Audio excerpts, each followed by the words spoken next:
नमस्कार मित्रों, मैं नीरज सक्सेना, फिजिक्स फैकल्टी। पिछले लेक्चर में हमने संधारित्र का सिद्धांत पढ़ा, उसका महत्व, संधारित्र की क्या इंपॉर्टेंस है उसको पढ़ा, समांतर प्लेट संधारित्र के बारे में पढ़ा, उसकी संरचना पढ़ी, उसकी धारिता पढ़ी। अभी तक हम दो कैलकुलेशन धारिता की कर चुके है ना। ये तो फॉर्मूला C बराबर Q अपॉन V, गोलाकार चालक की धारिता निर्वात में अपन ने निकाली है 4 पाई एप्सिलॉन 0 r। पिछले लेक्चर में ही या पिछले लेक्चर में समांतर प्लेट संधारित्र की निर्वात में धारिता हमने निकाली है एप्सिलॉन 0 a अपॉन d। क्योंकि हमने पिछले लेक्चर में कहा था कि अभी माध्यम रखना संभव नहीं है, क्योंकि अभी हम संधारित्र के बारे में जाने ही हैं, अभी उसके बारे में बहुत ज्यादा डीप नॉलेज नहीं है। लेकिन क्योंकि हम समांतर प्लेट संधारित्र पढ़ चुके, इससे अब हम समांतर प्लेट संधारित्र की धारिता पर पराविद्युत माध्यम का प्रभाव पढ़ने जा रहे हैं, है ना। तो ये तो अब कॉमन रखे, समांतर प्लेट संधारित्र की धारिता पर माध्यम का प्रभाव, है ना। तो माध्यम का प्रभाव ही लिख देता हूं ना, वो बाकी तो मैं बोल ही गया, माध्यम का प्रभाव, है ना। अब पहले तो साहब थोड़ा सा थ्योरेटिकल एस्पेक्ट लो, पहले थ्योरी से समझते हैं। वैसे तो मैं आपको बता रहा हूं कि जो आपको वहां इंपॉर्टेंट है, एकेडमिक के पॉइंट ऑफ व्यू से इंपॉर्टेंट है, तो जब आपसे वहां पूछे तो आप थ्योरेटिकल चक्कर में मत फंसना, आप डायरेक्ट इसे मैथमेटिकल करना, यानी केस फर्स्ट कर देना, इसका माध्यम का प्रभाव आ जाएगा। मैं अभी आपको पहले थ्योरेटिकली सेटिस्फाई कर रहा हूं, फिर मैं case first, case second, case third के द्वारा बात बताऊंगा। देखो साहब, पराविद्युत पदार्थ किसे कहते हैं? तो इसे मोम है, कांच है, तेल है, ऊन है, अभ्रक है, आदि पदार्थ जो विद्युत रोधी पदार्थ हैं, इन्हें पराविद्युत पदार्थ कहा जाता है। मोम, कांच, तेल, कागज, अभ्रक, नायलॉन, टेफ्लॉन, जो विद्युत रोधी पदार्थ, इनको पराविद्युत पदार्थ कहते हैं। बाह्य विद्युत क्षेत्र की अनुपस्थिति में, थ्योरेटिकल बात समझा रहा हूं, बाह्य विद्युत क्षेत्र की अनुपस्थिति में इन पदार्थों के अणुओं का द्विध्रुव आघूर्ण भिन्न भिन्न दिशाओं में अभिविन्यस्त होता है। फलस्वरूप पदार्थ का परिणामी द्विध्रुव आघूर्ण न्यूनतम या शून्य होता है। जैसे मान लो कोई मटेरियल है, जैसे कागज ही है साहब, है ना, अभ्रक ही है, कुछ भी आपको अज्यूम कर सकते हो आप, जो विद्युत रोधी पदार्थ है, मैं उसके संदर्भ में बात कर रहा हूं। अब इसमें ठीक है साहब, ये मॉलिक्यूल नंबर 1, ये मॉलिक्यूल नंबर 2, ये मॉलिक्यूल नंबर 3, ये मॉलिक्यूल नंबर 4, सभी के पास द्विध्रुव आघूर्ण है, यानी negative, positive, negative, positive, negative, positive, negative, positive. द्विध्रुव आघूर्ण की दिशा नेगेटिव से पॉजिटिव की तरफ, द्विध्रुव आघूर्ण की दिशा नेगेटिव से पॉजिटिव की तरफ, सब जगह। तो सब बात को समझना, आप बहुत तरीके से शॉर्ट में समझाने की अपन कोशिश कर रहे हैं। बाह्य विद्युत क्षेत्र की अनुपस्थिति में इन पदार्थों के द्विध्रुव आघूर्ण या इन पदार्थों में उपस्थित अणुओं के, हर अणु के पास द्विध्रुव है या हर अणु द्विध्रुव है, तो इन अणुओं के द्विध्रुव आघूर्ण विभिन्न दिशाओं में अभिविन्यस्त होते हैं। फलस्वरूप पदार्थ का परिणामी द्विध्रुव आघूर्ण शून्य होता है। देखो, ये P बराबर लेकिन विपरीत दिशा में, ये P बराबर लेकिन विपरीत दिशा में, तो ये एक परावैद्युत पदार्थ है। परावैद्युत पदार्थ मतलब कुचालक यानी विद्युत रोधी है। अभी इसके पास कोई द्विध्रुव आघूर्ण नहीं है, यानी ये अध्रुवित है। तो सब बाह्य विद्युत क्षेत्र की अनुपस्थिति में यह पदार्थ अध्रुवित है, क्योंकि इसके अणुओं का द्विध्रुव आघूर्ण विभिन्न दिशाओं में अभिविन्यस्त है। अब आप देखना, सिचुएशन शानदार वाली है ना, इंप्रेशन सही आना चाहिए। ये साहब संधारित्र है। अब ध्यान से समझिएगा साहब, संधारित्र दो प्लेटों को तो कहते नहीं है, स्वाभाविक है संधारित्र कह रहे हैं तो विपरीत आवेश युक्त प्लेटें होनी ही चाहिए, तभी संधारित्र, वरना काय का संधारित्र। अब बात देखना आप, अब पदार्थ रखेंगे क्योंकि अपन तो माध्यम का प्रभाव देखने जा रहे हैं, है ना। दिया गया आवेश प्लस क्यू और ये माइनस क्यू। अभी इस समय अगर आप विद्युत क्षेत्र देखें तो अभी तो मैंने पदार्थ रखा नहीं है, तो विद्युत क्षेत्र इस समय E0 बोल दो आप। तो इस समय मैं विद्युत क्षेत्र पूछूं आपसे, तो विद्युत क्षेत्र टोटल कितना है? E0 है ना। अभी पदार्थ नहीं रखा है। अब अपन देखना चाहते हैं कि यह पदार्थ जो अपन ने विद्युत क्षेत्र की अनुपस्थिति में रखा था, इसको अंदर ले जाते हैं तो क्या होगा, है ना, ये देखना चाहते हैं। चलो सब, माध्यम का प्रभाव, तो इस पदार्थ को अंदर शिफ्ट करो। ये सब पदार्थ हमने अंदर शिफ्ट किया, ये वाला पदार्थ। अब जैसे ही इस परावैद्युत पदार्थ को हम प्लेटों के बीच में शिफ्ट करेंगे, तो प्लेटों के बीच में शिफ्ट करते ही विद्युत क्षेत्र इसके द्विध्रुव आघूर्णों पर या इसके अणुओं पर फोर्स अप्लाई करेगा। फोर्स अप्लाई करेगा तो अणुओं के द्विध्रुव आघूर्ण आरोपित विद्युत क्षेत्र की दिशा में संरेखित हो जाएंगे, यानी प्लस के सामने क्या आ जाएगा? माइनस, और माइनस के सामने कौन आ जाएगा? प्लस। तो जैसे ही आप विद्युत क्षेत्र में किसी को रखते हो तो विद्युत बल लगेगा। अणुओं पर जैसे विद्युत बल लगा तो धन की ओर तो उनका कौन सा सिरा आ जाएगा? ऋण सिरा। पहले तो ये अनियमित थे, पहले तो इनका वितरण क्या था? रैंडम, अनियमित, है ना। लेकिन जैसे ही विद्युत क्षेत्र में प्लेटों के बीच रखा तो लगने वाले विद्युत बल से इन अणुओं के द्विध्रुव आघूर्ण विद्युत क्षेत्र की दिशा में संरेखित हो जाता है। ये देखो साहब, माइनस से प्लस, माइनस से प्लस, माइनस से प्लस, माइनस से प्लस। यह अणुओं का द्विध्रुव आघूर्ण आरोपित विद्युत क्षेत्र की दिशा में संरेखित हो गया। अब इसका रिजल्टेंट या परिणामी द्विध्रुव आघूर्ण शून्य नहीं हो सकता। पहले पदार्थ अध्रुवित था, विद्युत क्षेत्र में रखते ही ये पदार्थ अब क्या हो चुका है? ध्रुवित हो चुका है विद्युत क्षेत्र में। अब सब पदार्थ के ध्रुवित होने के कारण इसकी सतह पर, जैसे मान लो ऋण इधर है, तो इस सतह पर कौन सा आवेश प्रेरित हो जाएगा? माइनस। और ये माइनस के सामने वाली सतह, इस पर कौन सा आवेश प्रेरित हो गया? प्लस। ये दिखा भी रखा है, ये प्लस, ये प्लस, ये प्लस। इसको मैं बाहर जाहिर कर रहा हूं, इसी तरह इस नेगेटिव को मैं सरफेस पे जाहिर कर रहा हूं। ये माइनस क्यू डैश, ये प्लस क्यू डैश। यहां एक बात और सुन लेना ध्यान से, परावैद्युत पदार्थ की सतह पर प्रेरित आवेश क्यू डैश क्यू के बराबर नहीं होता है, उससे कम होता है। मैं सिद्ध करके दिखा दूंगा न्यूमेरिकल के द्वारा, है ना। तो साहब इसकी सतह पर प्लेटों के विपरीत आवेश प्रेरित हो जाता है, तो सब माइनस के सामने प्लस प्रेरित हो गया और प्लस के सामने माइनस प्रेरित हो गया।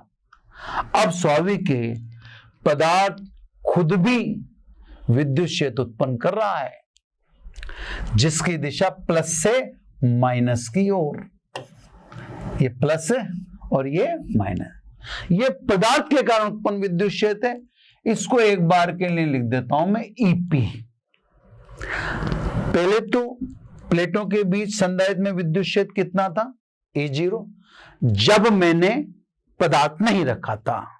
तो सब पदार्थ की अनुपस्थिति में, पदार्थ की अनुपस्थिति, ठीक है। अब मैं आपसे पूछता हूं पदार्थ की उपस्थिति में, अब बोलो सब परिणामी विद्युत क्षेत्र कितना हो गया, E0 और EP दोनों विपरीत दिशा में, यानी परिणामी विद्युत क्षेत्र E0 माइनस EP है, यानी विद्युत क्षेत्र के मान में कमी हुई। तो पदार्थ रखने पर विद्युत क्षेत्र में कमी होती है, क्योंकि V बराबर E इंटू डी, तो विद्युत क्षेत्र में कमी हुई तो विभवांतर कम होगा। और आप जानते हो कि विभवांतर कम होने से धारिता बढ़ेगी। तो सब थ्योरेटिकली बिल्कुल क्लियर है कि जब प्लेटों के बीच में आप पराविद्युत पदार्थ भरेंगे तो पराविद्युत पदार्थ भरने पर विद्युत क्षेत्र में कमी होती है, फलस्वरूप विभवांतर में कमी होती है, और विभवांतर में कमी के कारण समांतर प्लेट संधारित्र की धारिता में वृद्धि होती है। तो साहब रिजल्ट थ्योरेटिकली सामने है कि प्लेटों के मध्य पदार्थ भरने पर धारिता में वृद्धि निश्चित है। अब धारिता में वृद्धि कितनी होगी यह डिपेंड करता है कि पदार्थ जो आपने भरा है उसकी स्थिति क्या है, उसकी सिचुएशन क्या है, ठीक है साहब। तो अब मैं आपको पदार्थ की सिचुएशन, उसकी अवस्था आपको केस से बताता हूं। मैं आपसे ये कह रहा था अगर आप एकेडमिक के बच्चे हैं तो ये टॉपिक इंपॉर्टेंट है ना, और आप इसमें ध्यान रखना कि पदार्थ का प्रभाव अगर आपसे पूछे और आप थ्योरी में से बताना चाहे तो उसके चक्कर में मत पड़ना, बल्कि आप केस फर्स्ट बता देना। तो सब पदार्थ कैसे भरें उससे धारिता में वृद्धि हो वो आप देखिए। सबसे पहले केस फर्स्ट है ना। केस फर्स्ट में है यदि पराविद्युत पदार्थ पूर्ण रूपीण भरा हो, है ना। अगर आपने प्लेटों के बीच में पदार्थ फुलाम फुल भर दिया, अपन हिंदी में बोले ना तो फुलाम फुल हो गया साहब, जगह नहीं ठूस दिया। यहां पर केस में चित्रों का महत्व नहीं होता है, इसलिए आप चित्रों पर ज्यादा फोकस ना हो। अब सिंपल सा चित्र बना दें, ये सब जो अर्थ से जुड़ा होता है वो नेगेटिव होगा और वो भी बताने की कोई जरूरत नहीं है ना। और दूसरा पॉजिटिव, तो क्योंकि यहां पर कुछ अलग मोटिव है आपका, है ना, तो हर जगह उस चित्र को पूरी तरह से लेना कोई आवश्यक नहीं। आप इतना सा चित्र बना दो, plus Q minus Q understood है, चाहो तो लिख दो, वरना लिखने की कोई जरूरत नहीं है ना, क्योंकि अपन ने कोई चेंज थोड़ी किया है। वही संधारित्र ले रहे हैं, माध्यम का प्रभाव देख रहे हैं। निर्वात में हम संधारित्र की धारिता जानते ही हैं, माध्यम बनने पर धारिता बढ़ी घटी वो भी देख लेंगे, है ना। तो साहब ये पूर्ण रूप से भर दिया। जो पराविद्युत पदार्थ भरा है उसका पराविद्युतांक एप्सिलॉन आर या के। अब ये तो देखो आपने डिसाइड करना है कि कैसे दर्शाना है, या आपको एप्सिलॉन 0 से, हमें कोई फर्क नहीं पड़ता। या आपने पदार्थ फुल भर दिया, आप उसको ऐसे लाइन से दिखा दें। अब पदार्थ के फुल भरने के क्या मायने, पहले उसको समझो। जब आप पदार्थ फुल भर दोगे तो पदार्थ की मोटाई,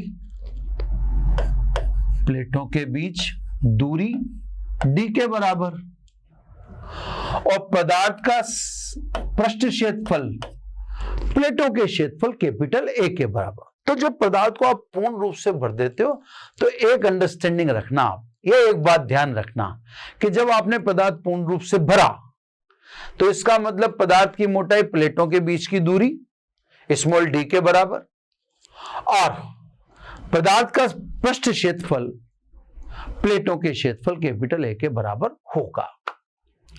अब सब वही विपरीत आवेश युक्त प्लेटों के मध्य माध्यम की उपस्थिति में विद्युत क्षेत्र की तीव्रता, ये देखो साहब, अब माध्यम की उपस्थिति में E के बराबर सिग्मा अपॉन एप्सिलॉन। अब आप एप्सिलॉन 0 नहीं लिख सकते, अब आपको लिखना पड़ेगा सिग्मा अपॉन एप्सिलॉन। क्लियर है ना?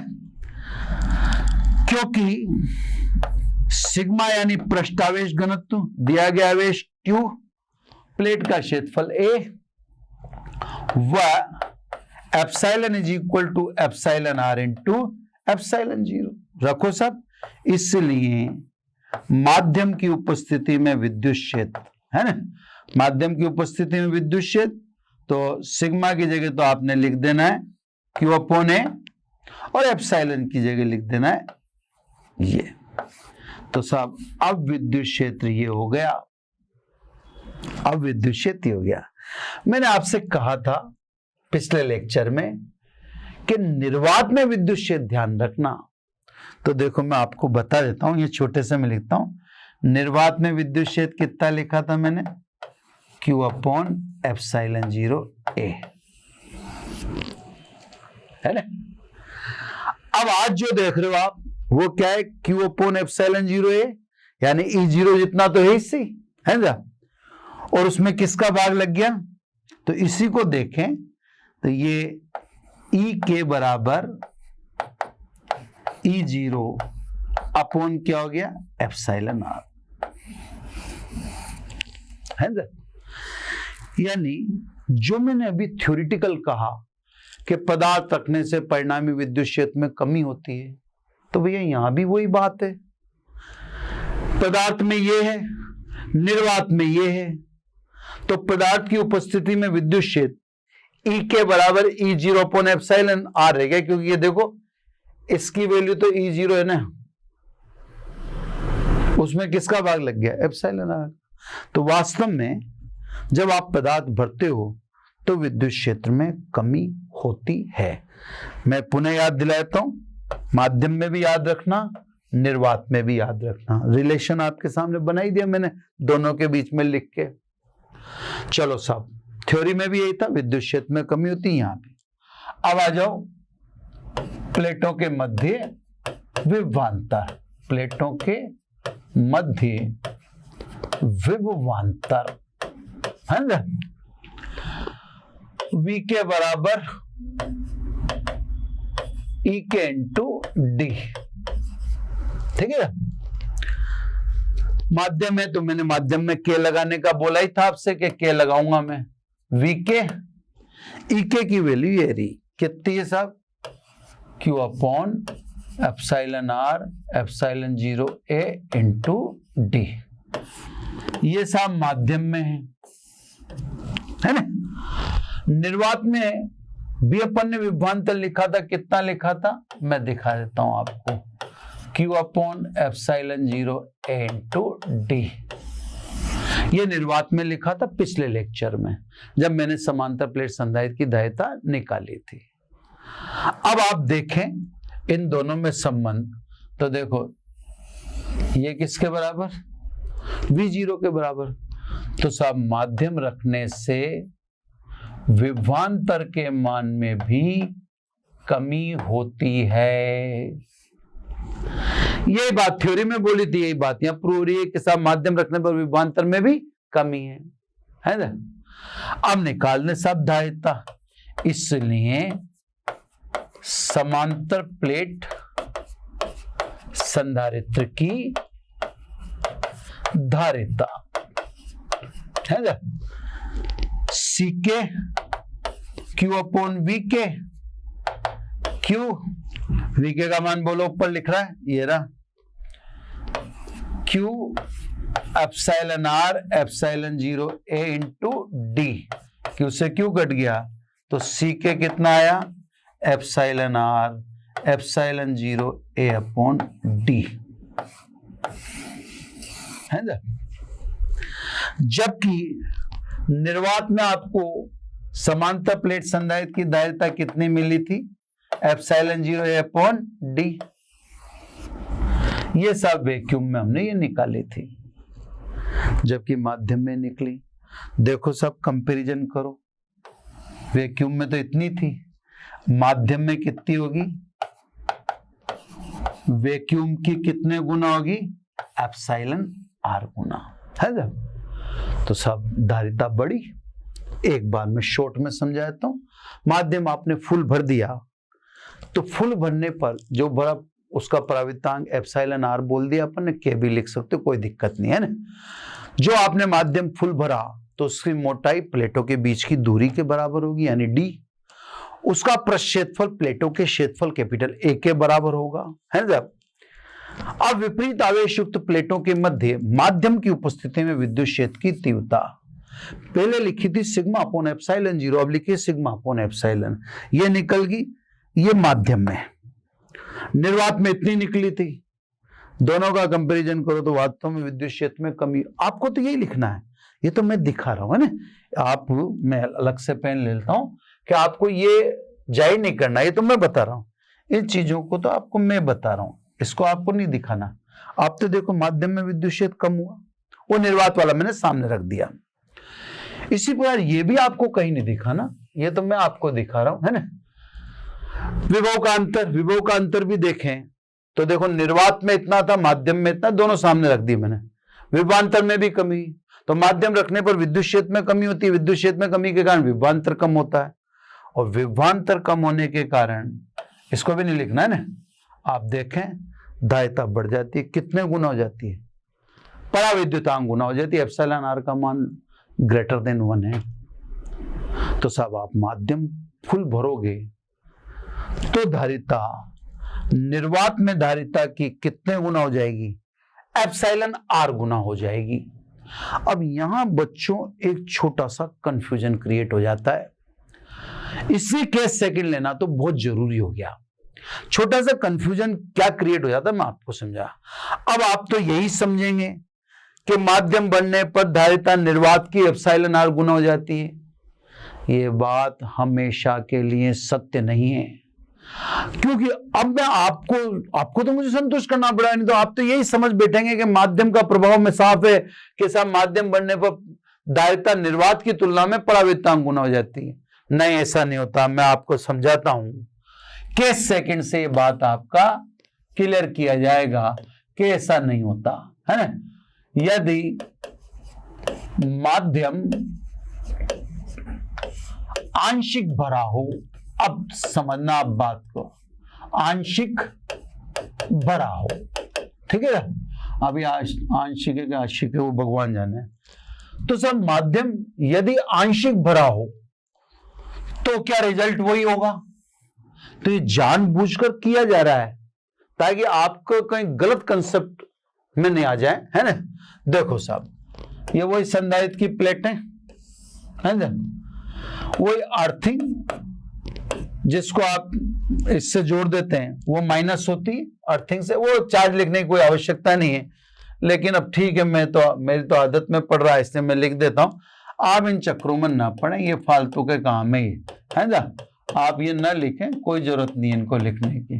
Y plus Q, Y minus Q, ठीक है साहब। अब आंशिक रूप से ये सब आपने पार्शियली ये ले लिया माध्यम। अब आपने माध्यम की मोटाई स्मॉल टी ले ली, ये स्मॉल टी मोटाई का माध्यम, क्लियर, जिसका पराविद्युतांक एप्सिलॉन r है ना।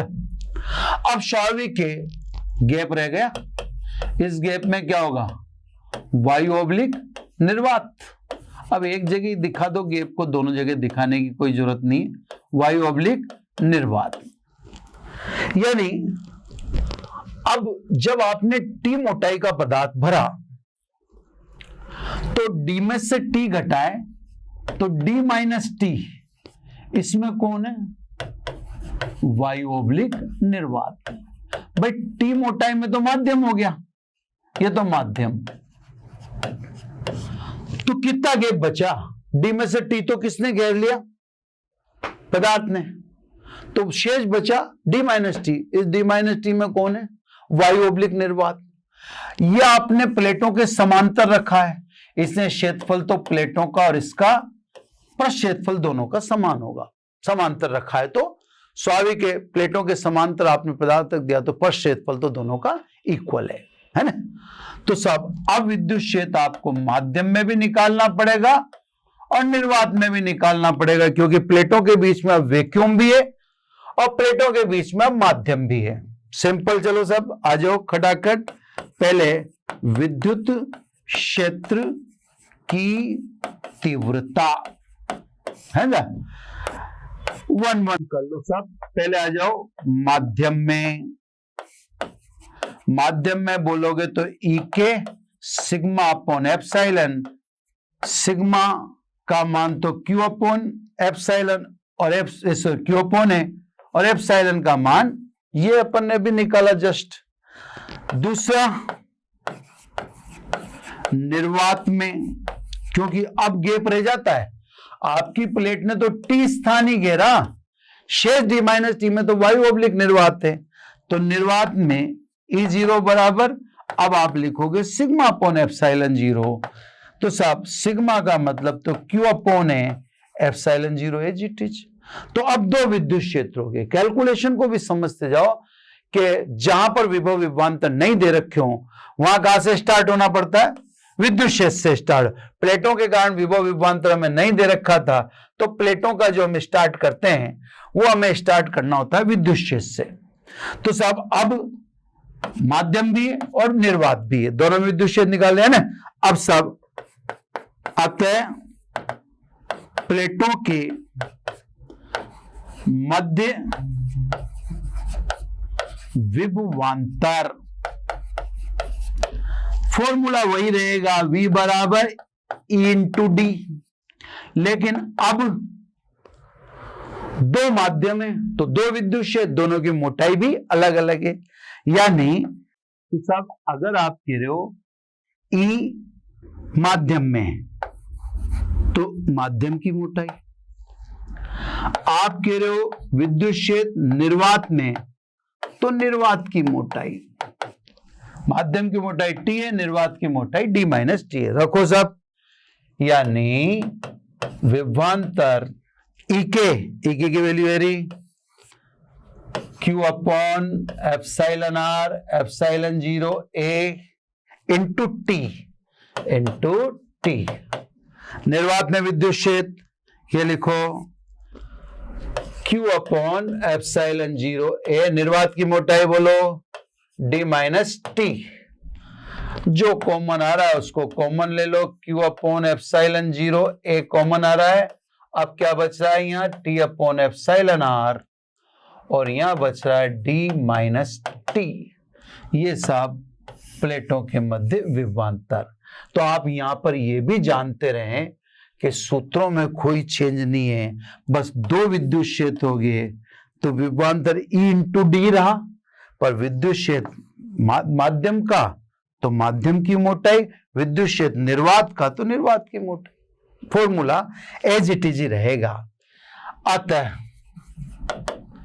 धारिता है ना, अब धारिता देखें C बराबर Q अपॉन V से है ना, तो C is equal to Q विएरा Q upon epsilon zero A T upon epsilon R plus D minus T।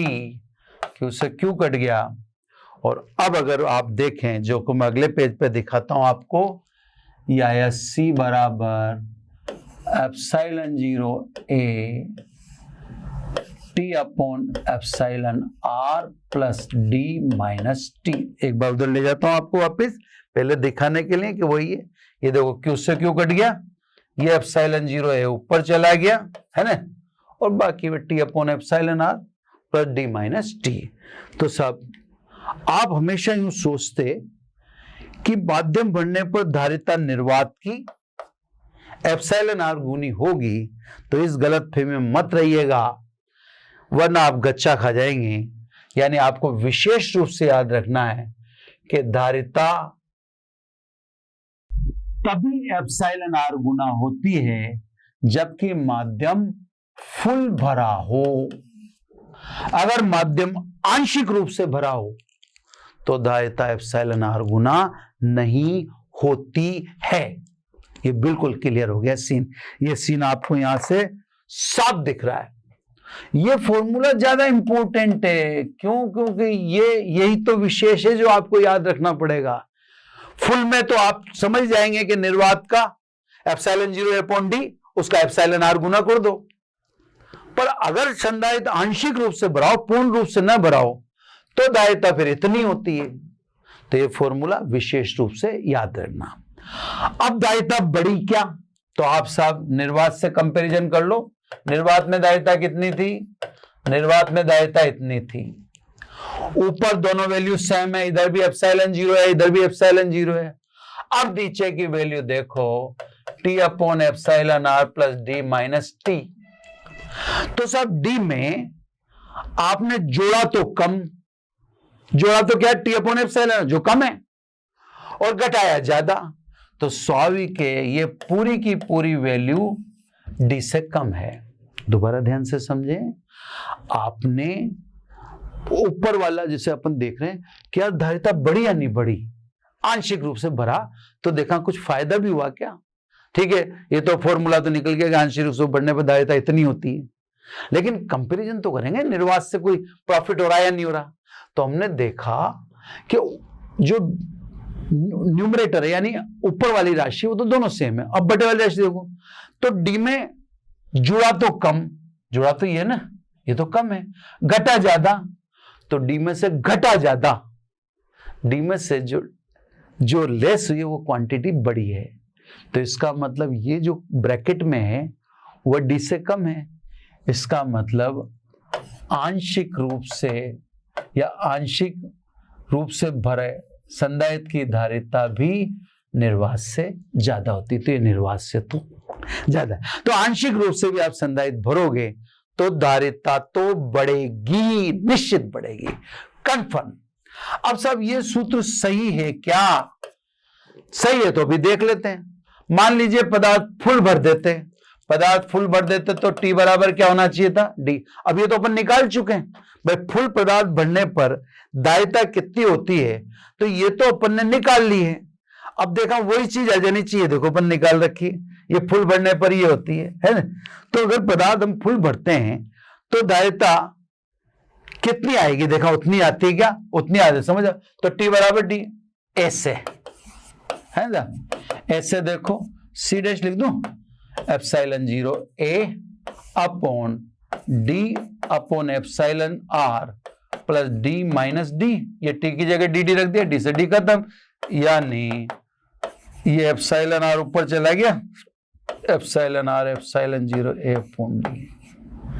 धारिता वास्तव में उतनी ही आ गई जितनी हमने पहले कैलकुलेट की थी फुल भरने पर, epsilon R epsilon 0 A upon D. तो साहब इसका मतलब ये सूत्र तो बिल्कुल सही जा रहा है, आंशिक रूप से भरे होने वाला। चलो तो फिर इससे और कुछ भी जानो। मान लो आंशिक रूप से ही भरते पर चालक भर देते तो क्या होता? अब आंशिक रूप से भरते तो टी की जगह टी लिखना, लेकिन चालक भर देते तो एप्सिलॉन आर की जगह क्या लिखना?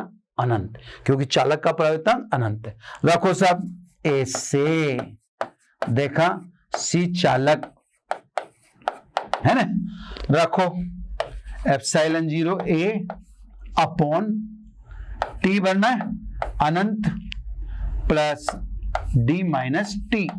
ठीक है, तो टी अपॉन अनंत यानी 0। तो ये धारिता ऐसा सी चालक है ना, ये आ रहा है epsilon 0 A upon D minus T. ठीक है ना, स्वाभाविक है क्योंकि डी माइनस टी छोटा है डी से, तो धारिता बढ़ेगी ही, इसलिए आंशिक रूप से चालक भी भरोगे तो दायित्व निर्वात से तो ज्यादा ही होगी, यानी अभी भी आपको प्रॉफिट हो रहा है आंशिक रूप से चालक भरने पर। चलो सब, एक चीज ऐसी है जो हम जानते तो हैं लेकिन इस फॉर्मूले से पूछते हैं, अगर चालक फुल भर देते तो, अब चालक फुल भर देते तो इसका मतलब यह है कि दोनों प्लेटें चिपक जाती है ना। तो चालक फुल भर देते तो चालक फुल भरने का मतलब दोनों प्लेटें चिपक गई, दोनों प्लेटें चिपक गई तो सोर्स डायरेक्ट किससे जुड़ गया? अर्थ से। अब सोर्स डायरेक्ट अर्थ से जुड़ गया तो दायित्व हमारे हिसाब से तो अनंत होनी चाहिए, है ना। हमें पता है इस बात का कि दायित्व कितनी होनी चाहिए? अनंत होनी चाहिए। देखो होती है या नहीं। तो कुछ चीजें हम जानते हैं और जानबूझ के उनको करने का प्रयास करते हैं, देखने का प्रयास। तो चालक फुल भर दें तो टी की जगह तो लिख देना डी, फुल भर दिया। वह एप्सिलॉन आर की जगह क्या लिख देना? अनंत। देखा फुल भर देते हैं, सी डबल डैश लिख दूं। फुल भरते ही ये तो एप्सिलॉन 0 ए। अब इधर आओ, है ना, इधर देखें तो अनंत प्लस डी माइनस डी, ये सब epsilon 0 A upon 0 is equal to अनंत। तो ये धारिता किसी संधारित्र की नहीं है बल्कि ये धारिता तो पृथ्वी की है। यही कारण था कि जब हम समांतर प्लेट संधारित्र पढ़ा रहे थे तो हमने कहा था दो चालक प्लेटों को समीप व समांतर कुचालक स्टैंड पर इस प्रकार से रखें कि प्लेटें एक दूसरे को स्पर्श न कर सकें, है ना। तो प्लेटें एक दूसरे को स्पर्श न कर सकें, क्योंकि स्पर्श कर लेती तो स्वाभाविक है स्रोत सीधा का सीधा पृथ्वी से कनेक्ट हो जाएगा, और स्रोत जब सीधा का सीधा पृथ्वी से कनेक्ट हो जाएगा तो फिर धारिता पृथ्वी की आएगी, फिर धारिता पृथ्वी की आ जाएगी, फिर वो किसी संधारित्र की धारिता नहीं होगी। तो साहब ये केस सेकंड ये बताता है कि आंशिक रूप से भरने पर दायित्व निर्वात की एप्सिलॉन आर गुना नहीं होती है। एप्सिलॉन आर गुना आप तभी लिखें जबकि आप पूर्ण रूप से भरते हो। अब साहब इसका छोटा सा केस जो बहुत ज्यादा महत्वपूर्ण तो नहीं है, उसको तुरंत अपन 5 मिनट में कर देते हैं। अगर मान लो भिन्न भिन्न मोटाई व परावैद्युतांक के पदार्थों को प्लेटों के बीच भर दें, है ना। तो साहब अब प्लेटों के बीच, अब मैं प्लस आवेश तो नहीं बताऊंगा, ये भिन्न भिन्न मोटाई, ये जैसे इसकी मोटाई T1 है, परावैद्युतांक एप्सिलॉन R1 है। ये दूसरा पदार्थ इसकी मोटाई T2 है, परावैद्युतांक एप्सिलॉन R2 है। ऐसे ये N पदार्थ हैं, इसका परावैद्युतांक एप्सिलॉन Rn और ये मोटाई Tn। और इसके बाद भी अगर जगह रह गई तो साहब जगह रह गई तो वहां पर वायु ओब्लिक निर्वात। तो ये एक बस यूं संकेत रूप में, इसको ज्यादा आप गंभीरता से न लें, ये जस्ट एक संकेत है। पदार्थ प्लेटों के समांतर भरे, प्लेटों के समांतर भरे तो सभी का क्षेत्रफल ए लेना पड़ेगा। यहां बस जो जगह बची सभी के भरने के बाद उस जगह में आ गया आपका वायु ओब्लिक निर्वात, है ना। तो दायित्व की कैलकुलेशन करने का हर तरीका आपको दिया जा रहा है, आप समझने की कोशिश करें। प्लेटों के मध्य दूरी डी मानी जाएगी हमेशा, है ना, क्षेत्रफल ही। और पदार्थ की एक खासियत है कि ये पदार्थ जो भरे जा रहे हैं ये प्लेटों के समांतर है ना सर। अब पहले वही सब में सबसे पहले क्या निकालेंगे? विद्युत क्षेत्र, है ना। विद्युत क्षेत्र के 2 पार्ट हैं। पहले तो आ जाओ माध्यम में, है ना। अब माध्यम में EK1, ठीक है। एक को लिख के समझाए तो सिग्मा अपॉन एप्सिलॉन, सिग्मा का मतलब तो वही Q अपॉन ए, दिया गया आवेश तो ही रहेगा। एप्सिलॉन का मतलब एप्सिलॉन R1 एप्सिलॉन 0, यहां बच्चों में चलो लिख देता हूं एप्सिलॉन R1, मैं K1 K2 लिखता तो ज्यादा कंफर्ट रहते, चलो फिर भी। इसी प्रकार EK2 अब डायरेक्ट लिखता हूं मैं, ये सब एप्सिलॉन R2 एप्सिलॉन 0A। और इसी प्रकार अगर n की बात कर रहे हैं तो EKN Q upon epsilon RN epsilon 0A।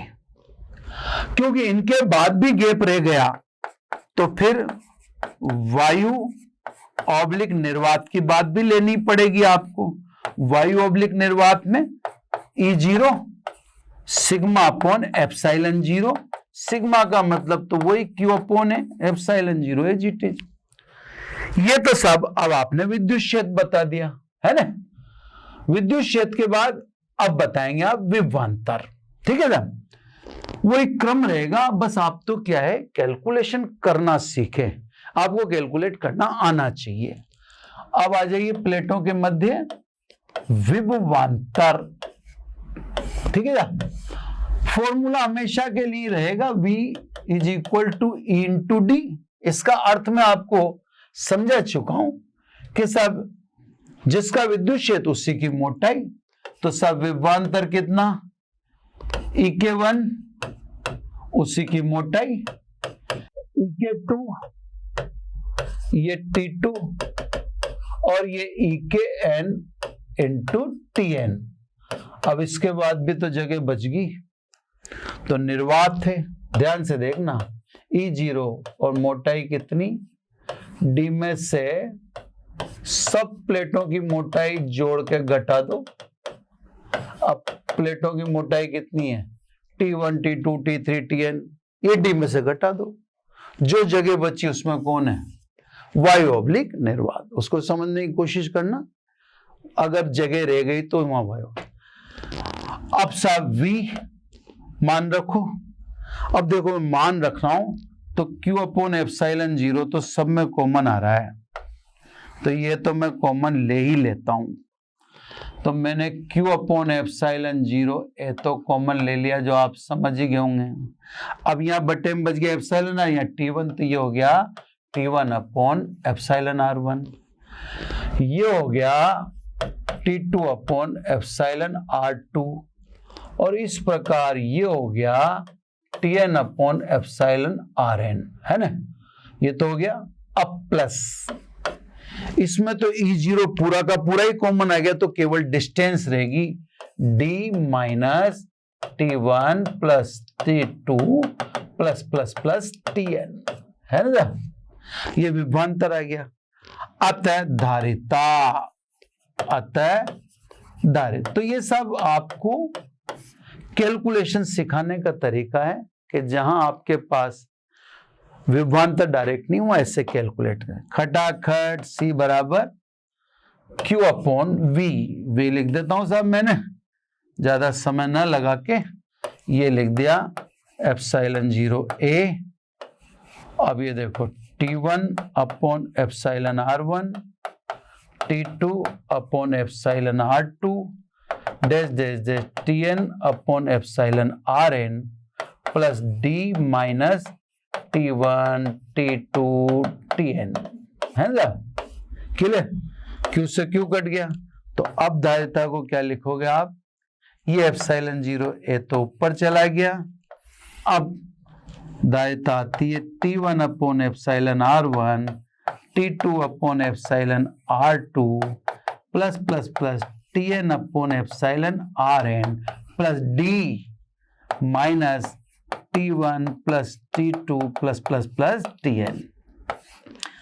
ये सब समांतर प्लेट संधारित्र की धारिता कब, जब विभिन्न मोटाई व भिन्न भिन्न पराविद्युतांक के पदार्थ प्लेटों के बीच में भरे हों, है ना। अब सब इसमें छोटा सा केस अप्लाई करके देख लेते हैं। यदि T1 plus T2 plus plus Tn बराबर D, यानी वायु की जगह ही नहीं बची, पदार्थों की मोटाई को जोड़ा तो प्लेटों के बीच की दूरी के बराबर आ गई। इसका मतलब पदार्थ से ही संधारित्र फुल हो गया, उसमें गैप नहीं बचा। तो उसमें गैप नहीं बचा मतलब वायु नहीं है। तो साहब इसको यूं लिख दूं मैं, वायु ऑब्लिक निर्वात की अनुपस्थिति, ठीक है ना। चलो सर अब देखो, इसलिए अब देखें प्योर माध्यम है ना, epsilon 0 A upon T1 upon epsilon R1, T2 upon epsilon R2 and Tn upon epsilon Rn। क्योंकि अब ये वाला पद तो खत्म ही हो गया, तो 0 हो गया ये वाला, है ना। तो साहब वायु है पदार्थ के साथ साथ, तो ये रहा, और वायु नहीं है तो माध्यम ही है, तो धारिता ये रही। लेकिन जो case first, case second, case third, उससे केवल आपको यही समझना है कि जहां आपको विभवांतर डायरेक्ट याद नहीं हो, वहां विद्युत क्षेत्र से स्टार्ट हो। वो दो माध्यम हो सकते हैं जैसे अपने थे। विभवांतर सदैव V बराबर ED रहेगा, लेकिन ED का मतलब समझे जो विद्युत क्षेत्र उसी की मोटाई। जैसे EK1 तो उसकी मोटाई T1, EK2 तो उसकी मोटाई T2, निर्वात तो उसकी मोटाई, है ना, उससे मल्टीप्लाई करें। ये धारिता को कैलकुलेट करने का एक क्रम है, ताकि उसके बाद अपन नॉर्मल हो जाते हैं, उसके बाद अपने को पता पड़ जाता है कि हाँ ये एक कैलकुलेशन का एक वे है, एक तरीका है। दूसरी बात जो मैंने आपको आज समझाई थी कि मैं धारिता पर माध्यम का प्रभाव थ्योरेटिकल भी समझा चुका हूं, है ना। थ्योरेटिकल आप इसको दोबारा से सुनेंगे तो थ्योरेटिकल भी वही था जो हमने मैथमेटिकली पूर्ण रूप से भरने पर समझाया, है ना। थ्योरेटिकल, ये थ्योरेटिकल दिखा देता हूं पहले। ये थ्योरेटिकल भी वही था जो हमने पूर्ण रूप से भरने पर समझाया, वैसा का वैसा। तो अगर मेरे कहने का मतलब है एकेडमिक के जो छात्र ध्यान रखें कि अगर उनसे पूछा जाता है कि समांतर प्लेट संधारित्र की धारिता पर माध्यम का प्रभाव समझाइए, तो वो कोई ड्रामेबाजी ना करें, सीधा सीधा केस फर्स्ट करिए, उससे उनको नंबर मिल जाएंगे, है ना। तो बच्चों इस लेक्चर में इतना ही। फिर आगे लेक्चर में देखता हूं कि अब आगे का लेक्चर पहले न्यूमेरिकल लेकर जाना है।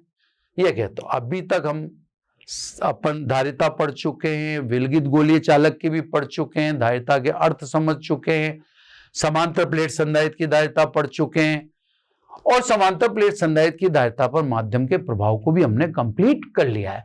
हालांकि अब इस कारण से बहुत सारे प्रश्न हमारे सामने, आपके सामने पैदा होगी। जैसे मान लो मैं छोटे छोटे प्रश्नों में आपको बताऊं कि ये मैंने क्यों कहा कि सब, जैसे यहाँ पे देखें आप, ये मैंने कहा ना आपसे कि प्लेटों के सरफेस पर आवेश, माध्यम की सतह पर आवेश प्लेटों पर आवेश के बराबर नहीं होता है। तो क्यों नहीं होता है भाई, क्या वजह है, तो आदि इत्यादि कुछ चीजें हैं। तो या तो नेक्स्ट लेक्चर में उनको उनके जवाब देंगे, या फिर अपन ठीक है पहले ये अपनी जो भी बातें हैं पहले इनको कंप्लीट कर लेते हैं, और इनको कंप्लीट कर चुकने के बाद फिर अपन फाइनली एंड में जवाब दे देंगे, है ना। जो सब बातें हैं उसका जवाब देख लेंगे, कहीं ना कहीं सूट करेगा। तो बच्चों आज इतना है। Thank you very much. आशा करता हूं हमारे टॉप एजुकेटर का यह लेक्चर आपको पसंद आया होगा। अगर पसंद आया है तो वीडियो को लाइक करिए, चैनल को सब्सक्राइब करिए और शेयर भी करिए, क्योंकि ज्ञान बांटने से बढ़ता है और सही बताऊं तो पुण्य भी मिलता है। मुझे सुनने के लिए बहुत बहुत धन्यवाद। Thank you.